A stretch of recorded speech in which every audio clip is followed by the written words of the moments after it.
ఎన్నికల సమయంలో మీరు చూడండి కాంగ్రెస్ బీజేపీలో ఒక పక్కడబందీ ప్లాన్తో వస్తాయి. ఇప్పుడు ఇంత ఉంది కదా, ఇంత వ్యతిరేకత ఉంది కదా, ఇంకా ఒకటి కూడా చెప్తా ఉన్నా.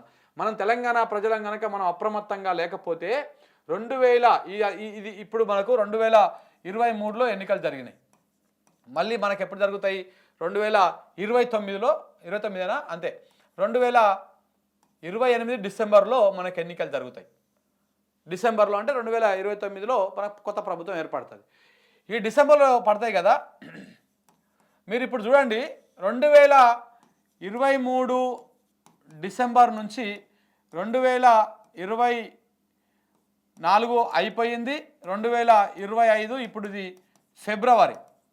ఈ ఫిబ్రవరి దాకా అంటే ఈ సంవత్సరంన్నర కాలంలో 1.5 ఇయర్ల బీజేపీ ఏమైనా ప్రజా పోరాటాలు చేసినాదే? ఏమన్నా కనపడ్డదా మీకు తెలంగాణ రాష్ట్రంలో? ఎంత ఫైట్, ప్రజలు ఇబ్బందులు పడ్డా బీజేపీ మాట్లాడతలేదు, రైతులు ఇబ్బందులు పడ్డా బీజేపీ మాట్లాడతలేదు, ఈ గ్యారంటీల మీద బీజేపీ ప్రశ్నిస్తలేదు. ఏది కాంగ్రెస్ పార్టీ ఇచ్చినటువంటి గ్యారంటీల మీద ఏదో మాట్లాడినా తూతుమ్మరంగా ఆడనో ఏడనో ప్రెస్ మీట్ పెట్టి మాట్లాడతారు తప్ప బలంగా కేసీఆర్ ప్రభుత్వం మీద ఏ విధంగా అయితే 2019 నుంచి 2020 నుంచి ఏ విధంగా అయితే బలంగా అంటే బీజేపీని ఎప్పుడైతే వ్యతిరేకించడం మొదలుపెట్టి 2020 ఆ ప్రాంతంలో అప్పటి నుంచి ఎట్లయితే బీజేపీ బలంగా కొట్లాడిందో, గ్రామ స్థాయిలో ఏ విధంగా బలంగా కొట్లాడిందో అట్లా కొట్లాడుతూ ఉందా కాంగ్రెస్ పార్టీ మీద? మరి కాంగ్రెసే కదా ప్రధాన శత్రువు బీజేపీకి. ఎందుకు కొట్లాడతలేదు ఇడా? ఎందుకు అంటే కొట్లాడదు అది. ఇప్పుడు బీజేపీ కొట్లాడతలేదు, బీఆర్ఎస్ ప్రజల పక్షాన కొట్లాడుతూ ఉన్నది కదా. ఇప్పుడు రైతుల కోసం ధర్నాలు చేస్తూ ఉన్నారు, గిరిజనుల కోసం ధర్నాలు చేస్తూ ఉన్నారు, రోడ్లు ఎక్కుతూ ఉన్నారు, ఆందోళన చేస్తూ ఉన్నారు, ఇప్పుడు బీసీల కోసం గలమెత్తుతూ ఉన్నారు. ఇన్ని నడుస్తూ ఉన్నాయి కదా. ఈ మొత్తం పోరాటంలో ఆ లగచర్ల దగ్గర బీజేపీల పాత్ర ఉండదు, ఆ కొడంగల్లో జరుగుతున్నటువంటి అక్రమాల మీద పోరాటం చేసే దాంట్లో బీజేపీల పాత్ర ఉండదు, రాష్ట్రంలో ఎక్కడ ఏ ఆందోళన జరిగినా కానీ దాంట్లో బీజేపీల పాత్ర ఉండదు. కానీ బీజేపీలు సైలెంట్గా ఉన్నారు, కాంగ్రెస్ పార్టీకి ఇండైరెక్ట్గా సపోర్ట్ చేసుకుంటా. కానీ బీఆర్ఎస్ ఫైట్ చేస్తూ ఉంది.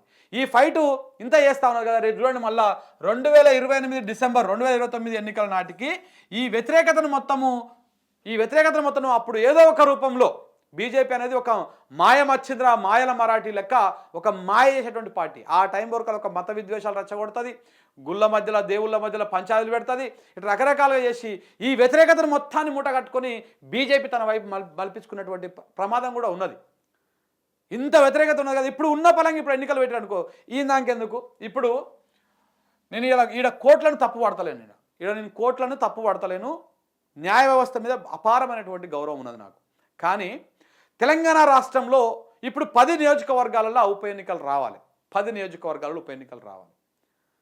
ఈ 10 నియోజకవర్గాలలో ఉప ఎన్నికలు వస్తే, ఎందుకంటే సుప్రీంకోర్టులో నాంతా ఉంది, రేపు ఇవాళ 9 తారీఖు రేపు సుప్రీంకోర్టులో హియరింగ్ రాబోతా ఉన్నది. ఈ 10 ఎమ్మెల్యేలకు సంబంధించినటువంటి అనర్హత పిటిషన్ల మీద రేపు విచారణ జరగబోతా ఉన్నది.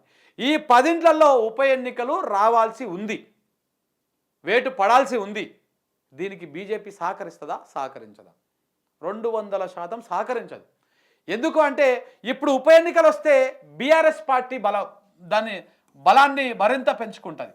ఇప్పుడు ఉప ఎన్నికలు వస్తే బీఆర్ఎస్ పార్టీ బలాన్ని మరింత పెంచుకుంటుంది. కాబట్టి ఉప ఎన్నికలు రాకుండా రకరకాల ప్రయత్నాలు చేస్తూ ఉంటారు. అది వాళ్ళు ఏ విధంగా చేస్తారు నేను ఏ రకమైనటువంటి కామెంట్ పాస్ చేయట్లేదు. కానీ ఎన్నో రకాల ప్రయత్నాలు చేస్తారు. ఆ ప్రయత్నాల్లో సక్సెస్ కూడా అవుతారు. మీరు చూస్తూ ఉండండి కావాలంటే. ఒకవేళ ఉప ఎన్నికలు వచ్చినా ఏ ఖైరతాబాదులోనో ఏ 2-3 స్థానాల్లో మాత్రమే వస్తుంది.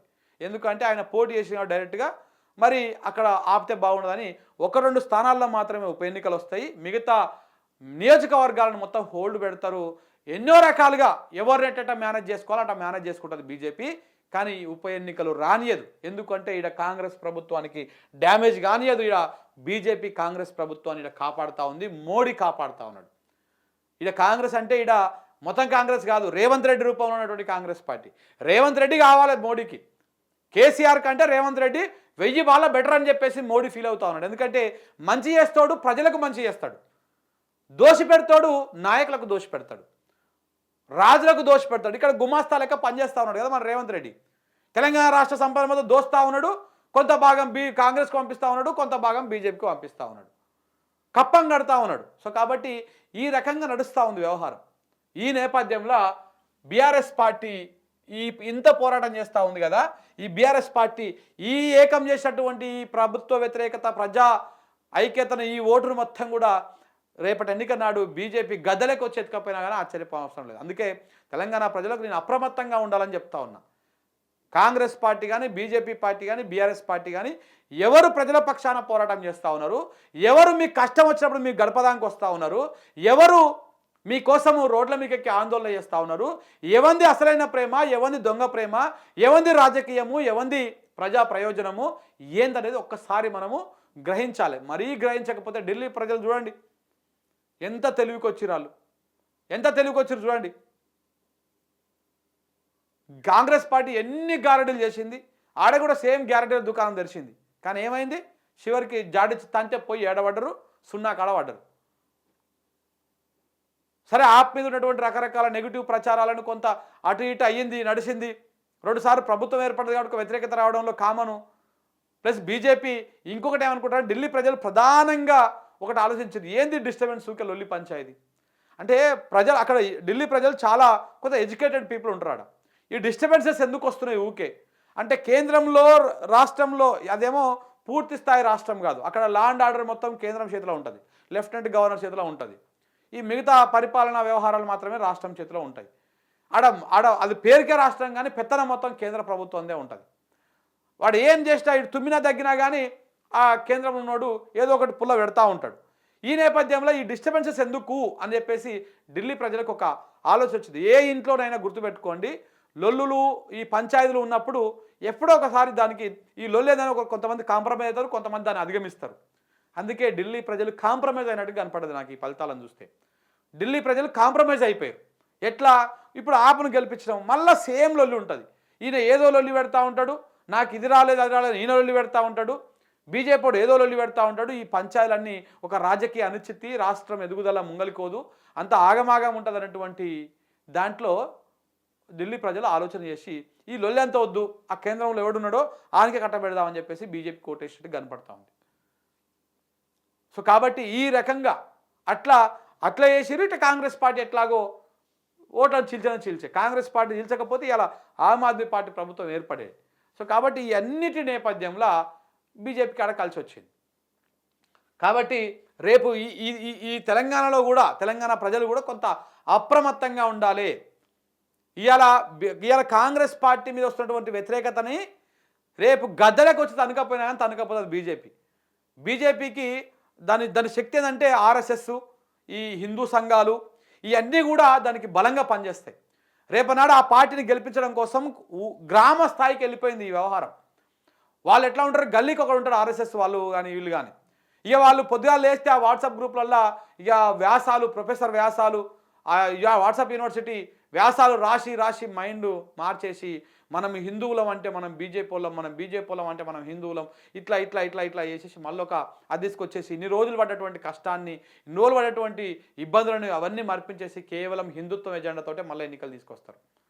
బీజేపీ ఒకసారి తెలంగాణ రాష్ట్రంలో అధికారంలోకి వచ్చింది అంటే ఇలా కాంగ్రెస్ పార్టీ అధికారంలోకి వచ్చినాక మనం ఎంత తిప్పలు పడుతున్నామో దీనికి 3 ఇంతలు ఎక్కువ తిప్పలు పడాల్సి వస్తుంది. 3 ఇంతలు ఎక్కువ, ఒక్కింత కాదు, 3 ఇంతలు ఎక్కువ తిప్పలు పడాల్సి వస్తుంది.